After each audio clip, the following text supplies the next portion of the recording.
ngira ngo mu minsi yashize ubwo bajyaga gufunga insengero nibwo uyu mugore Solange yaje agahanura avuga ngo insengero bagiye kuzifunga, ndetse hashize igihe gitoya ejo bundi mu kwa mbere yaraje arahanura ngo naraye neretswe ONU cyangwa se ibihugu biba mu muryango wa ONU biri gufatira igihugu cy'u Rwanda ibihano, ndetse ibyo bihano bikazagira ingaruka ku gihugu cyose ndetse n'abaturage bose bo mu gihugu cy'u Rwanda. Uyu mugore yahanuye inzozi enye, ebyiri muri zo cyangwa se yeretswe n'Imana ibintu bine ku gihugu cy'u Rwanda, bibiri muri byo bimaze gusohora, ibindi bibiri nibyo dutegereje kandi akaba ari nabyo bintu bibi cyane ku buryo buteye ubwoba, ku buryo nubyumva ushobora kwikangamo, kuko ibyo yavuze byose bibiri yavuze bwa mbere byarasohoye, ibindi hashize iminsi mike yabivuze nibyo dutegereje kugira ngo tumenye ngo ubundi koko uyu mugore ibintu abavuga ni ukuri nk'uko yabyivugiye by'umwihariko, ariko impamvu ari ukuri abantu benshi banabigarutseho ni uko avuga ngo insengero zizafunga, hashize ukwezi kumwe n'igice baba barazifunze, avuga ngo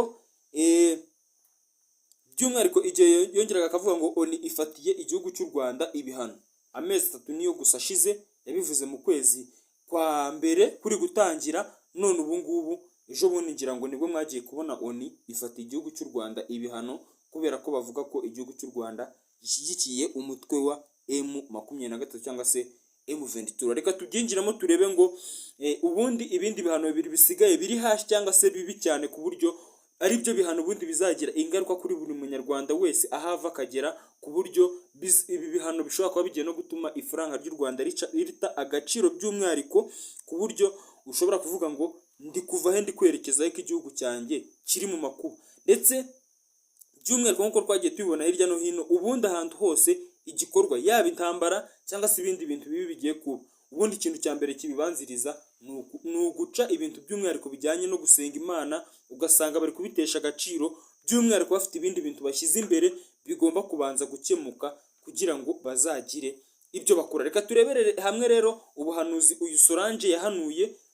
bubiri muri bwo bwamaze gusohora nk'uko nabikubwiye, byamaze kuba, ubundi bubiri busigaye nibyo dutegereje kandi bikaba ari nta nibyo bintu bibi. Ubundi hari mu kwezi kwa 11 hari mu kwezi nako kwa 7 muri 2024 niho uyu mugore Solange yavuze ngo nagiye gusenga ejo nimugoroba, Imana inyereka ko igihugu cy'u Rwanda bafashe insengero zose bakazifunga, hagasigara insengero z'imbarwa, ku buryo n'izo nsengero bizageraho bakazifunga, ku buryo bazavuga ko mu karere hagomba gusigara insengero zigera muri 2 gusa cyangwa se 3, izindi zose bazaba barazifunze, kuko ngo abanyarwanda Imana aho ngaho Imana aramubwire ngo abanyarwanda basigaye biyambika uruhu bagakora ibyaha by'umwihariko, barangiza ngo bakajya gusenga mu nsengero, bakajya mu mazi menshi, bavuga ngo niho wenda ngo Imana iri buze kubibozaho ngo ikabibakuraho, ariko avuga ko ngo aho ngaho no bajyaga bajya gusenga mu mazi hagiye kugera igihe bakahakubitirwa inkoni nyinshi cyane, kubera ko n'ubundi bajya benshi ari ibyaha bibajyanye. Icyo ngicyo ni ikintu cya mbere yavuze mu kwezi kwa 7, mu kwezi kwa 10 kuri kurenga mu kwa 11 niho wagiye kumva ngo insengero bagize gutya barazifunze, izisigaye kuzajya zikora nizuje ibyangombwa. Wabonye ko by'umwihariko insengero bibanzeho ari iza protesta, kubera ko bashinja aba by'umwihariko abapriest cyangwa se abapasiteri babo kurya amadeni, kurya amafaranga y'abarokore, by'umwihariko bigatuma inyungu nyinshi z'urusengero zibizabo, ugasanga abayoboke barahazahariye buri munsi kubera guhora batanga amaturo. Ibyo ngicyo ni ikintu cya mbere bafungiye insengero, ariko uyu Solange yari yaramaze kuvugaho rwose, abantu benshi barabyiteguye. Icya kabiri yavuzeho ni uko ejo bundi mu kwezi kwa mbere nk'uko nabikubwiye, ariko yaje kuri YouTube channel yiwe ajya anyuzaho ibintu yitwa Umuyoboke TV, akongera akavuga ngo njyewe naraye ndose ejo narasenze, ntabwo ari ukurota yego namabonekerwa byose, ariko yaravuze ngo narasenze ngiye kubona mbona Imana inyeretse ibihugu bikomeye byose ku isi, ba mu muryango wa ONU byicaye ahantu hamwe biri gufatira igihugu cy'u Rwanda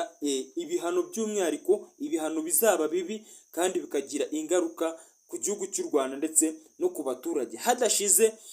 amezi ane, kuko n'amezi 3 yari ashize guhera mu kwezi kwa mbere kugeza mu kwezi kwa gatatu, nibwo ejo bundi mwabonye ko igihugu cy'u Rwanda ONU yagifatiye ibihano rwose, mukabona ibihano banafashe ni bibi ku buryo inkunga batangaga ku gihugu cy'u Rwanda bazihagaritse. Ibindi bihugu nk'igihugu nk'Ubudage cyakohereza Ububirigi cyakohereza inkunga igihugu cy'u Rwanda kikivumbura kikongera kikazibasubiza kikababwira ko amafaranga yabo kitayakeneye. Icyo ngicyo rero akaba ari ikindi kintu cyagaragaye mu byo uyu mugore yahanuye ko igihugu cy'u Rwanda kigiye gufatirwa ibihano na ONU. Ibyo ngibyo byamaze kuba igihugu cy'u Rwanda bagiye kugihagarikira kohereza amabuye y'agaciro mu bihugu byo hanze. Ikindi n'inkunga zose cyahabwaga zikaba zigiye guhagarikwa. Ikindi kintu cya gatatu yahanuye ari nicyo kintu kibi by'umwihariko, uyu mugore yarahanuye ngo yagiye abona mu gihugu cy'u Rwanda abaturage abanyarwanda bose bari ahantu mu ishyamba, by'umwihariko ishyamba riteye ubwoba, ishyamba riri kwakamo umuriro. Ikindi kandi akabona nta muntu n'umwe ufite ahantu ho guhungira, imipaka yose nta hantu namwe hahungira, ahubwo abanyarwanda bose bari mu ishyamba riri kwakamo umuriro biteye ubwoba, ubona ko ari ibintu bimeze nabi. Arongera aho ngaho abona ko impamvu abanyarwanda batari bafite aho bahungira nuko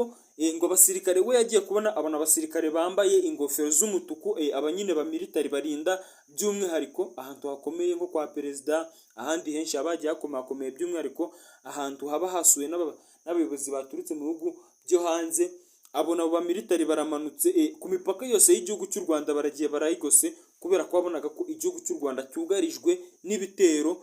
kiri kugabwaho n'ibindi bihugu. Ariko ukabona ko ku mipaka nyine y'igihugu cy'u Rwanda huzuye ingabo nyinshi, by'umwihariko iz'igihugu cy'u Rwanda,